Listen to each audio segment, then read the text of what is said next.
Our experience of living with Alzheimer's was that my husband had experienced symptoms which included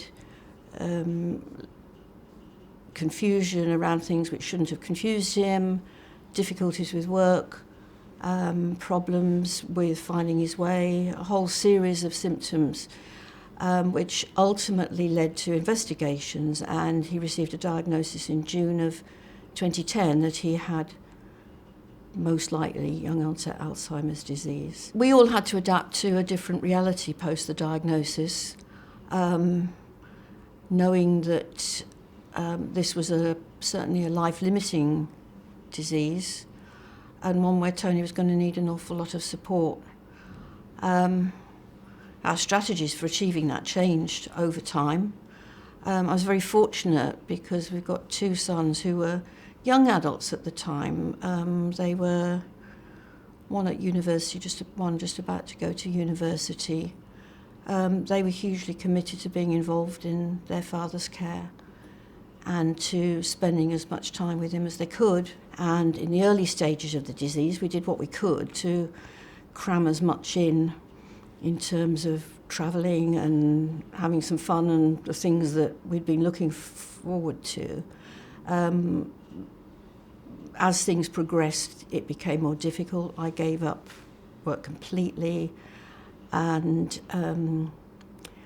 Tony lived at home with a certain amount of support from outside help and a few periods of respite, and he he died in December 2019 with pneumonia, which was brought on by the effects of the Alzheimer's. And as a family, my sons and I decided to take the decision to withdraw treatment because he'd had enough, and he died very peacefully. For anybody who's received a diagnosis of young onset Alzheimer's disease, I think my advice might be, first of all, pick yourself up off the floor. Secondly, have a strong drink. And then take stock of what there is around you. Make yourself well informed. And be open to what's around you. There are obviously the big places you can go, the Alzheimer's Society being an obvious one, and there are many other organisations, national and local, dealing with Alzheimer's. And make yourself well informed about what is available, because you might be quite surprised. There were things that I knew about, but there were things that I didn't know about. One of them, which became very important to us, for example, was the programme called In Mind, which took place at the Royal Academy. I had no idea that the Royal Academy did such things, and it became a huge support to Tony. Do what you can to find people who are in the same boat, who are in the same situation, because they will be coping with the same problems and dilemmas that you are. And if you can do that and find people who are reasonably close by in your neighbourhood or in your locality, then that makes a difference too. Being part of a carers group is helpful. It's a lonely road that you can travel.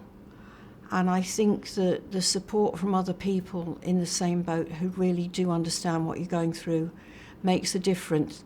And I think that's particularly so for young onset Alzheimer's. I think, with respect, a lot of people used to come to me and say, "Oh, I know what you're going through. My granddad's got Alzheimer's," or, my dad died of it. And, I'd sort of say politely, "And how old are they?" "Oh, he's 95. And if your granddad's 95 and living with Alzheimer's, that is not the same as living with somebody who is 60 and is living with Alzheimer's. Not least because the person who is 60 is quite often